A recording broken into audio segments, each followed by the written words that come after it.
Hello दोस्तों, आज के इस वीडियो में मैं आपको अंतरिक्ष से जुड़े कुछ रहस्यों के बारे में बताने वाला हूं। क्या दोस्तों आपको यह बात मालूम है कि यदि हम धरती पर मौजूद गैस और मेटल को यदि ब्रह्मांड में जलाएं तो उसकी जो फ्लेम निकलेगी तो वो किस रंग की निकलेगी। क्या दोस्तों आपको ये बात मालूम है कि आपके बॉडी में कुछ ऐसे पार्ट मौजूद है जिनका आकार व प्रकार हूबहू हमारे अंतरिक्ष यानी हमारे ब्रह्मांड में मौजूद किसी न किसी स्टार या गैलेक्सी से मैच खाते हैं। और दोस्तों क्या आपको मालूम है कि जो हमारे वैज्ञानिक होते हैं उनको अगर स्पेस में जाना रहता है तो वो स्पेस सूट को पहनकर जाते हैं। तो दोस्तों आज के इस वीडियो में आपको जानने को मिलेगा कब कब हमारे स्पेस सूट को अपडेट किया गया था। तो दोस्तों अंतरिक्ष के बारे में इसी तरह का वीडियो पाने के लिए आप हमारे इस चैनल को सब्सक्राइब कर लीजिए। ये दोस्तों आप हमारे इस चैनल पर नए हैं तो हमारे इस चैनल को आप सब्सक्राइब कर लीजिए और साथ ही साथ बने बगल में बेल आइकन को ऑल पर क्लिक जरूर कर लीजिएगा। इससे यह होगा कि जो भी मेरी नई वीडियो रहेगी उसका नोटिफिकेशन सबसे पहले आपको ही मिलेगा। तो दोस्तों देर किस बात की, इस चैनल को आप अभी सब्सक्राइब करिए और चलिए मैं इस वीडियो को शुरू करता हूं। दोस्तों क्या आपको मालूम है कि हाल ही में एक रिसर्च के अनुसार ये पता चला है कि अब हमारे वैज्ञानिक ध्वनि तरंगों के माध्यम से हमारे कैंसर के सेल को खत्म करने पर काम कर रहे हैं। दोस्तों ऐसा कैसे हो सकता है? आखिर ध्वनि तरंगों के माध्यम से कैंसर के सेल को कैसे खत्म किया जा सकता है, चलिए दोस्तों इस वीडियो में जान लेते हैं। तो दोस्तों मैं आपको बता दूं कि जो हमारे पूर्वज थे यानी कि हजारों साल पहले जो हमारे पूर्वज थे उनका जो ज्ञान और विज्ञान था वो हमसे काफी अलग था। दोस्तों इस बात का अंदाजा आप इस बात से लगा सकते हैं कि उस समय के लोग अपनी आवाज को चंगा करने के लिए एक ऐसे कमरे का निर्माण करते थे जिसके अंदर उनकी आवाज गूंजती थी और वो उसके माध्यम से अपनी आवाज को दमदार बना लेते थे। तो दोस्तों मैं आपको बता दूं कि एक ऐसा ही कमरा माल्टा में मिला है जो दोस्तों दुनिया का सबसे पुराना कमरा है और यह एक मंदिर के अंदर पाया गया है। और दोस्तों मैं आपको बता दूं कि यह कमरा सिर्फ ध्वनि के तरंगों को कंपन करने के लिए ही बनाया गया है। और दोस्तों मैं आपको बता दूं कि इस कमरे को ओरेकल चैम्बर के नाम से जाना जाता है। और दोस्तों दुनिया के सबसे पुराने कमरे के इस शक्ति को हमारे जो वैज्ञानिक है वो कैंसर के सेल को खत्म करने में इसका उपयोग कर रहे हैं। यानी दोस्तों मैं कह सकता हूँ कि अब ध्वनि तरंगों के माध्यम से कैंसर के सेल को नष्ट किया जा सकता है। फैक्ट नंबर 2 दोस्तों क्या होगा अगर हमारे धरती पर मौजूद मेटल और गैस को हमारे ब्रह्मांड यानी हमारे अंतरिक्ष से हमारे पृथ्वी के वायुमंडल के अंदर यदि उसको प्रवेश कराया जाए तो दोस्तों जो अलग अलग मेटल और अलग अलग गैस है जब वो हमारे वायुमंडल के अंदर प्रवेश करेंगे जो उनकी जलने की फ्लेम रहेगी किस कलर में होगी। तो दोस्तों मैं आपको बता दूं कि जब हमारे वायुमंडल के अंदर नाइट्रोजन और ऑक्सीजन गैस को जब हमारे धरती के वायुमंडल के अंदर प्रवेश कराया जाएगा तो वो हमारे धरती के वायुमंडल के फ्रिक्शन के कारण वो जलने लगेंगे और जो उनके जलने की फ्लेम रहेगी वो रेड कलर में होगी। इसी तरह यदि दोस्तों आयरन के टुकड़े को यदि हम अपने वायुमंडल के अंदर प्रवेश कराएंगे तो वो पीले रंग में जलेगी। और दोस्तों जब कैल्शियम को अपने वायुमंडल के अंदर प्रवेश कराएंगे तो वो बैंगनी कलर में जलेगी।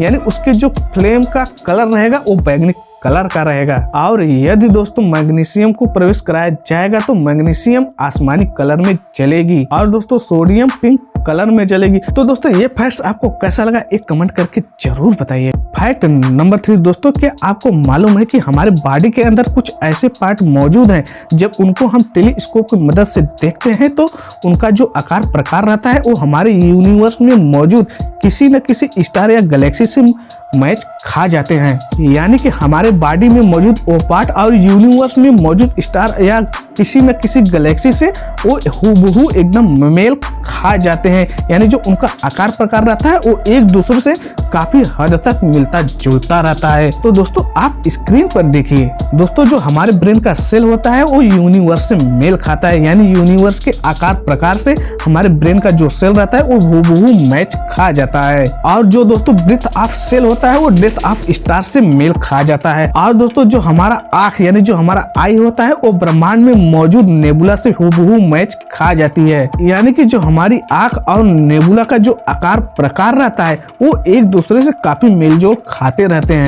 फैक्ट नंबर 4 दोस्तों हमारे यूनिवर्स के अंदर यानी हमारे ब्रह्मांड के अंदर जितने खतरनाक रहस्य छुपे हैं हमारा यूनिवर्स अंदर से उतना ही खूबसूरत है। तो दोस्तों जैसे जैसे वैज्ञानिक हमारे ब्रह्मांड के रहस्यों के ऊपर से पर्दा उठाते जा रहे हैं वैसे वैसे हमारी जिज्ञासा भी बढ़ती जा रही है। तो दोस्तों मैं आपकी और जिज्ञासा को न बढ़ाते हुए चलिए मैं आपको यूनिवर्स के कुछ खूबसूरत तस्वीरों को आपको दिखाता हूँ। दोस्तों आप स्क्रीन पर जो पहला इमेज देख रहे हैं वो नेबुला का है और दूसरा क्यूरस का है। ये दोनों देखो कितने खूबसूरत देखने में लग रहे हैं ना। और दोस्तों तीसरा पुलसरस और चौथा सुपरनोवा का इमेज है। वास्तव में दोस्तों हमारा ब्रह्मांड कितना खूबसूरत है। और दोस्तों पांचवा इमेज न्यूट्रॉन स्टार का है और जो छठा इमेज है वो हमारे ब्लैक होल का है। तो दोस्तों आपको यूनिवर्स यानी ब्रह्मांड की ये तस्वीरें कैसे लगी कमेंट सेक्शन में एक कमेंट करके जरूर बताइएगा और इस वीडियो को एक लाइक भी जरूर कर दीजिए। फैक्ट नंबर 5 दोस्तों क्या आपको मालूम है कि हमारे वैज्ञानिक जब हमारे यूनिवर्स यानी हमारे ब्रह्मांड में छुपे रहस्यों पर से पर्दा उठाते हैं तो उसके लिए उनको ब्रह्मांड में जाना पड़ता है यानी उनको अंतरिक्ष में जाना पड़ता है।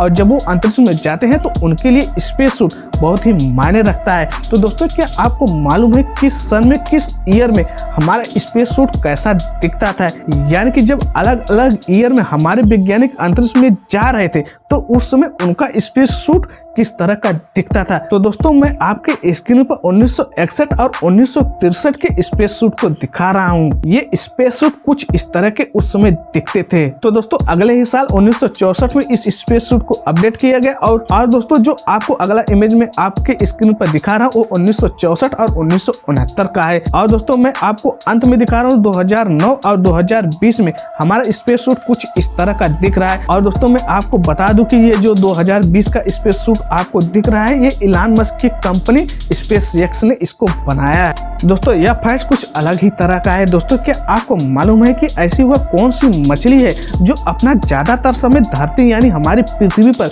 घूमने के चक्कर में अपना समय बिता देती है। तो दोस्तों मैं आपको बता दूं कि उस मछली का नाम मर्स कीपर फिश है जो ज्यादातर अपना समय पानी के बाहर घूमने में बिता देती है। और दोस्तों मैं आपको बता दूं कि यह मछली अपने पंखों के सहारे जमीन पर चलती है। दोस्तों क्या आपको मालूम है कि ऐसा वह कौन सा जीव है जो इस धरती पर जब चलता है तो अपने घर को अपने साथ में लेकर चलता है, यानी जब दोस्तों वो घूमने या शिकार करने के लिए निकलता है तो अपने साथ में वो अपने घर को भी लेकर चलता है। बैगवार्म मोथ कैटरपिलर दुनिया का एकमात्र ऐसा जीव है जब ये चलता है तो अपने घर को अपने साथ में लेकर चलता है। दोस्तों यह पतले पतले लकड़ी के छोटे छोटे टुकड़े करके अपने शरीर के ऊपर कुछ इस तरह से रखता है जैसा कि आपको इमेज में दिखाई दे रहा है ना यार। दोस्तों कितनी अजीब। फैक्ट नंबर 9 दोस्तों करोड़ साल पहले जब हमारे इस धरती पर डायनासोर खत्म हुए थे तो क्या उस समय सारे जीव मर गए थे। कुछ लोग ये भी कहते थे कि जो जानवर पृथ्वी के अंदर रह रहे थे वही सिर्फ बचे थे। तो दोस्तों वास्तव में कौन कौन से जानवर उस समय बचे थे जब डायनासोर की मृत्यु हुई थी। जैसा कि आप सभी लोग जानते हैं कि करोड़ साल पहले मैक्सिको में युकेटन द्वीप के पास लगभग 6 मील व्यास का उल्कापिंड हमारे पृथ्वी से टकराया था जिसके वजह से बहुत ही अपार मात्रा में ऊर्जा निकली थी। और दोस्तों मैं आपको बता दूं कि जब यह उल्कापिंड हमारी पृथ्वी से टकराया था लगभग 112 मील व्यास का गड्ढा बन गया था और इसी वजह से एक शॉक वेव पैदा हुई। दोस्तों मैं आपको बता दूं कि शॉक वेव एक ऐसी तरंग है जिसके अंदर अपार मात्रा में ऊर्जा निहित रहती है, यानी उसके अंदर अपार मात्रा में ऊर्जा मौजूद रहती है। और दोस्तों ये जहां भी गई और जिस डायनासोर से टकराई उस डायनासोर को इसने खत्म कर दिया, यानी इस धरती पर मौजूद हर एक डायनासोर इसी शॉक वेव की वजह से मर गए थे। और दोस्तों मैं आपको बता दूं कि उस समय जो कुत्ते के आकार से छोटे वाले जीव थे वो सभी जीव बच गए थे, जैसे कि शार्क, जेलीफिश, मछली, सांप, बिच्छू, केचुए, कीड़े मकोड़े, मगरमच्छ आदि ऐसे जानवर बच गए थे। तो दोस्तों आप जान गए हैं कि वास्तव में उस समय कौन कौन से जानवर बचे थे जब डायनासोर की मृत्यु हुई थी।